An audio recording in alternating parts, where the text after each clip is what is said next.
अब आगे भक्त नामदेव जी अपने अंदर की जो अनुभूति है वो बता रहे हैं, क्योंकि भक्त नामदेव जी भी अपने गुरु संत ज्ञानेश्वरी जी के चरणों में रह करके ज्ञान को हासिल किया। पहले भक्त नामदेव जी विट्ठल भगवान की मूर्ति की पूजा करते थे और ये समझते थे कि विट्ठल परमात्मा जो है वो मंदिर में ही रहता है। लेकिन जब संत ज्ञानेश्वरी जी का दर्शन हुआ, वो पूर्ण ब्रह्मज्ञानी थे, साध संगत जी उनके दो बड़े प्रसिद्ध ग्रंथ हैं, एक अनुभव अमृत और दूसरा है गीता के ऊपर विस्तृत व्याख्या,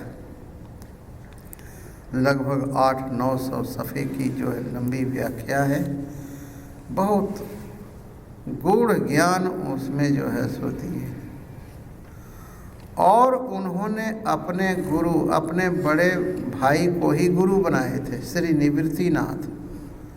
और जब आप गीता पढ़ेंगे आश्चर्य होंगे, हर एक 5-7 पंक्ति के बाद ज्ञानेश्वरी जी महाराज लिखते हैं, श्री निवृत्तिनाथ का शिष्य ज्ञानदेव ये कहता है। अपने गुरु की महिमा बार बार उन्होंने गाया। जो इंसान अपने गुरु की महिमा को बखानता है, वैसे वैसे गुरु की कृपा भी नाल बरसती। जह झिलमिल कार दिशंता, तह अनहद शबद बजंता। ज्योति ज्योत समानी, मैं गुर प्रसादी जानी। ये जो है ये योग की विधियां हैं। मैं गुर प्रसादी जानी। भक्त नामदेव जी कहते हैं, मैंने गुरु की कृपा से ये जाना है, अनुभव किया है क्या,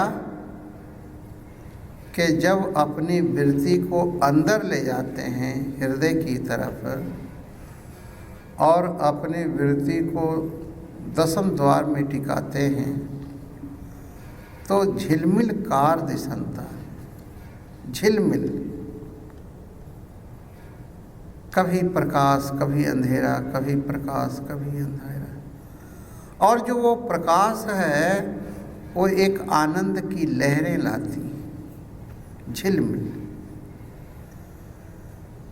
झिलमिल का भाव ये है कि जैसे आप कभी देखे होंगे बरसात के समय में आकाश में जब बिजली कौंधती है तो चारों तरफ एक क्षण के लिए अजीब प्रकाश होता है।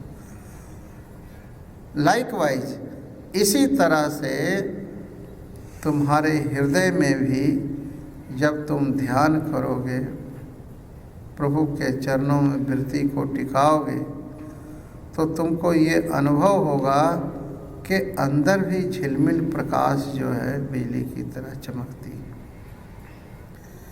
जह झिलमिल कार दिशंता, तह अनहद शबद बजंता। और क्या, एक होता है नाद, एक होता है अनहद नाद।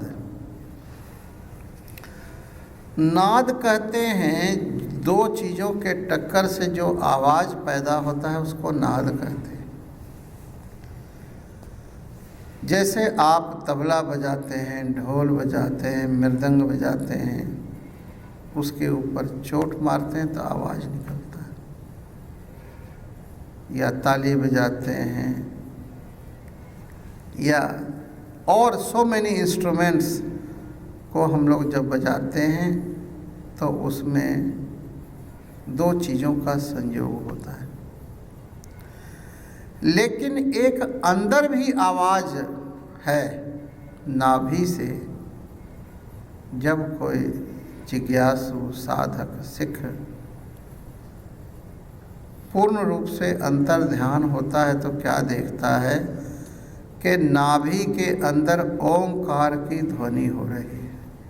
ओंकार की, उस ओंकार की ध्वनि को वो गुरुमुख सुनता है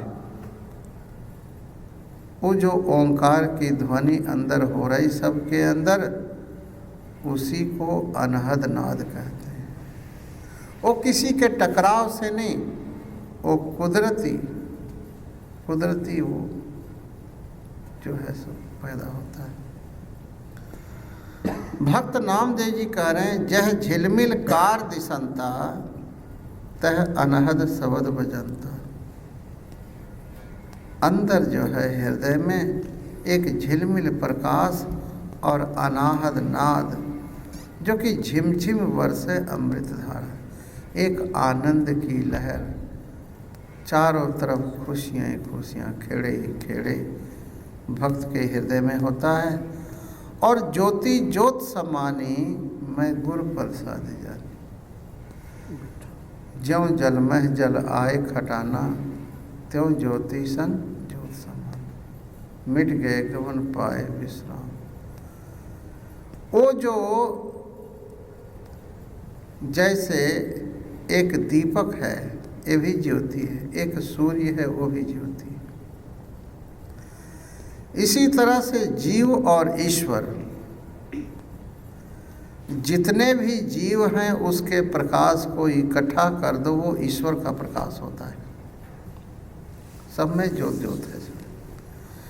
ज्योति ज्योत समानी मैं गुरु प्रसादे जानी। हर एक के अंदर उस वाहिगुरु की ज्योत समाया हुआ है, लेकिन जाना कैसे?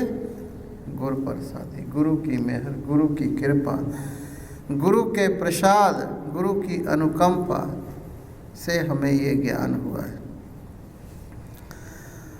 रतन कमल कोठरी चमकार बिजल तही, नेर नाही दूर निज आत्मय रहा भरपूर। ये जो पूरी पौड़ी आज की है, वो पूर्ण ब्रह्म ज्ञान पाने के लिए जो साधना करता है, जो अंतर ध्यान होकर के प्रभु की खोज करता है, उसके लिए सबसे अच्छी।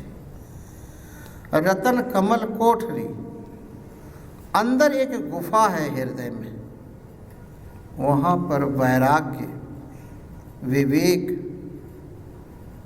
रूपी जो है सो रतन है।